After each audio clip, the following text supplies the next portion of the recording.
Hi అండి అందరికీ. ఇంతకుముందు మస్క్ మిలన్ మీద మేము వీడియో చేసాము కదా. ఈరోజు ఏమైందంటే మార్నింగ్ మేము లేచి చూసేసరికి మస్క్ మిలన్ పండిపోయి ఆ చెట్టు నుంచి సపరేట్ అయిపోయింది. ఇదిగో చూడండి, మీకు చూపిస్తున్నాం. ఇదిగోండి మస్క్ మిలన్ మా చెట్టు నుంచి చక్కగా గ్రో అయ్యి పండి చక్కగా సపరేట్ అయిపోయింది. ఇదిగోండి, ఇంకా 1 or 2 డేస్లో ఇది టోటల్ ఇది గోల్డ్ కలర్ వస్తూ ఉంది చూడండి. ఈ గోల్డ్ కలర్తో ఇక రెడీ టు ఈట్ అనమాట. అంటే కంప్లీట్గా మేము దీనికి ఎలాంటి పెస్టిసైడ్స్ కానీ ఎలాంటి ఫర్టిలైజర్స్ కానీ మేము వాడలేదు.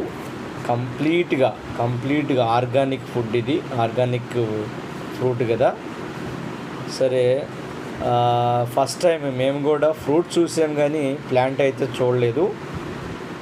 బై గాడ్స్ గ్రేస్ మేము కూడా మా కుండీలో వాటి యొక్క సీడ్స్ వేసినప్పుడు కొన్ని రోజులకి ఆ ప్లాంట్ రావటం, ఆ ప్లాంట్లో నుంచి ఒక ఫ్రూట్ రావటం, ఆ ఫ్రూట్ ఈరోజు పండిపోయి చక్కగా మేము కోయకుండానే అది సపరేట్ అయిపోయింది, రాలి కింద పడింది అనమాట. అంటే జస్ట్ ఒక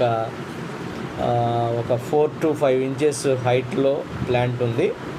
ఆ 4 to 5 ఇంచెస్ హైట్లో నుంచి అది సపరేట్ అయిపోయింది. మీరు చూస్తూ ఉన్నారు చూడండి చక్కగా ఉంది ప్లాంట్, ఫ్రూట్.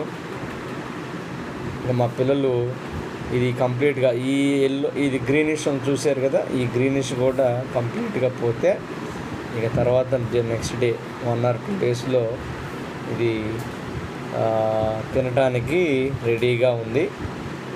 కాబట్టి మీరు కూడా ఇలాంటి వీడియోని మేము పెట్టినందుకు, ఆర్గానిక్ వెజిటబుల్స్, ఆర్గానిక్ ఫ్రూట్స్కి డిమాండ్ పెరుగుతూ ఉంది కదా. మేము ఒక రూపాయి ఇన్వెస్ట్మెంట్ లేకుండా, మళ్ళా చెప్తున్నాను, భూమికి ఉన్న మంచి గుణం ఏంటయ్యా అంటే భూమికి పండే గుణం అనేది ఉంటుంది. భూమికి ఏముంటుంది?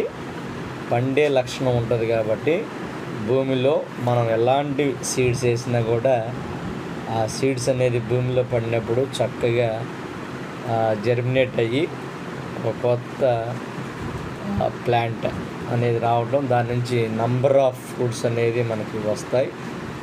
కాబట్టి మీరు అందరు దీన్ని చూసి లైక్ చేయమని కోరుతున్నాం. Thank you.